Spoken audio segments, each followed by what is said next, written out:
Hey guys, so today's Friday, so let's talk about growth. So recently I've been thinking about some of the things that, stories I've been hearing that are so like horrendous. Like recently I heard, well, I know this girl in my church. Her sister died like 2 years ago at the wheel of her vehicle at the stoplight. Her two kids were in the back seat and she didn't get into an accident. Her heart just stopped at the stoplight. The kids lived, their mama died. Wild story, sad. I still see her sister sharing the story and crying one day during her communion message, maybe like a year later. But recently, this past December 2020, the year of death, would you believe the father also died? So now those two little boys have no parents. Yeah, I'm tempted to say, God, like, why? Like, I don't get it. Like, seriously. That's another story for another day. Why am I bringing this up? Because I've met so many people or heard of so many stories of people just going through unbelievable loss. You know, the kind of loss that compounds, like stacks upon one on top of each other. Yeah. And as I think about these two little boys, my heart breaks for them because I wonder, like, what would their future be like? How are they going to process all this? How are they going to cope? How are they going to just adjust? You know? In a matter of 2 years, they lost both parents.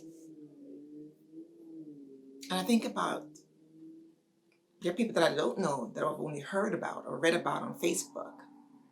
And I think we all have seen the stories, right? They have been horrible.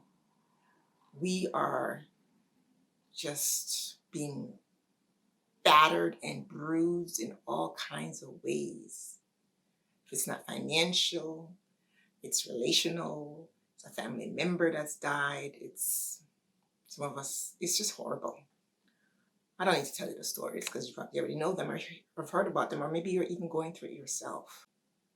But I was thinking, as I mentioned earlier in the year, that we have to decide collectively and individually, and certainly I've had to decide that when I go through hard things, I'm going to have to choose to grow.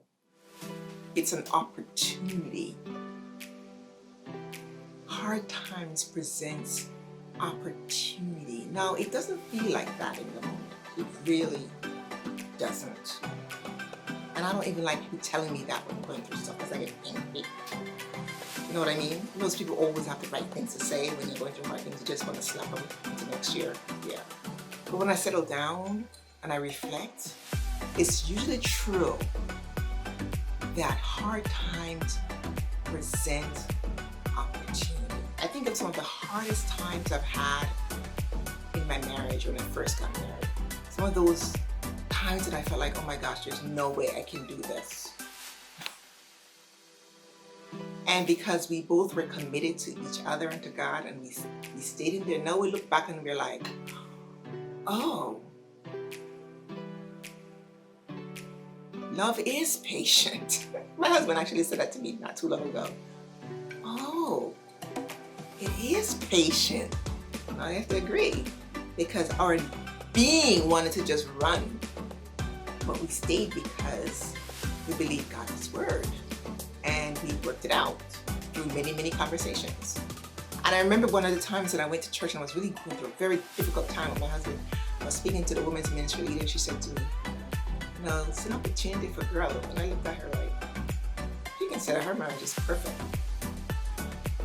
But now that it's years later and I'm, my husband and I are in a completely different place, it's like, that's so true.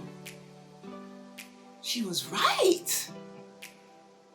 Hard times are opportunities for growth. I just wish sometimes it wasn't so hard though. You know what I'm saying? Do you feel what I'm saying? But we all want to grow, right? We all want to feel like we went from one valley to the mountaintop, from a valley to the mountaintop. We want to feel like we are making progress in our lives. And the only way to make progress is to have problems. If you want progress, you have to have problems. So we can go through the hard times and decide, I'm going to be battered, bruised, and better, or I'm going to be battered, bruised, and bitter. You heard me say this before. Recently, I was thinking about, a sermon that I heard, and it made me think about this whole aspect of growth and the 5 steps that's required to grow. I'm going to go through each of these over the next few weeks. But really, we have to get into the habits, build the habits of choosing growth and building the habit of seeing hard times and difficulties as an opportunity to grow. Yeah, this is strong medicine right here. But I just want you to ponder that for the next few weeks, next few days.